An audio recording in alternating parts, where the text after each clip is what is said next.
La 9ème étape entre Antofagasta et Iquique réserve certainement l'arrivée la plus spectaculaire et la plus connue du Dakar sud-américain. Une longue descente vers le Pacifique de près de 3 km avec une pente moyenne de 32% de taux d'inclinaison. Mais avant cela, les concurrents doivent avaler plus de 550 km de spécial. Ce long toboggan vers la mer se mérite. Premier véhicule à se mettre en action, les motos. Hier, Marc Coma a profité des malheurs de Cyril Després pour lui reprendre le commandement du général. 1 minute 26 sépare maintenant les deux compères de chez KTM. Et visiblement, Després veut se racheter. Après un tiers de course, il est le plus rapide. Il devance de 37 secondes Johan Barreda-Bort. Marc Coma lui est à 1 minute 12. Rebelote à l'arrivée à la fin de la première zone chronométrée. Avantage au Français qui prend même 3,30 à Marc Coma. À cet instant de la course, il reprend en catalan le leadership au général. Johan Barreda-Bort lui confirme avec une 3ème place à 4 minutes 54 du premier des pilotes KTM. Il reste alors une liaison d'un peu moins de 120 km avant le départ dans la 2ème zone chronométrée et la fameuse descente vers Iquique.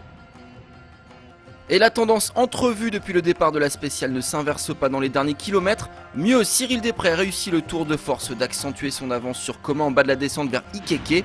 Il gagne l'étape et reprend donc la première place du classement général à l'Espagnol. 2 minutes et 28 secondes séparent maintenant les deux pilotes KTM. Une victoire d'étape au terme d'une arrivée magnifique et une première place au général. Une journée radieuse pour le Français. Côté auto, c'est encore et toujours le duel entre Mini et Hummer qui rythme ce 9ème opus. Avantage au team américain après un tiers de course. Le duo Robbie Gordon-Nasser Al-Attiyah est plus rapide que les leaders Mini. A cet instant, le classement est le suivant. Premier et deuxième, Robbie Gordon et Nasser Al-Attiyah. Derrière eux, un quatuor Mini formé de Christophe Olopchik, Stéphane Peterencel, Léal Dos Santos et Nani Roma.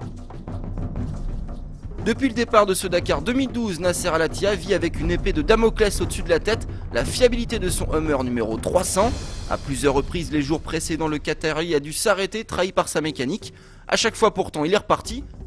Mais aujourd'hui, le vainqueur 2011 doit se résigner, vaincu par une courroie d'alternateurs récalcitrante.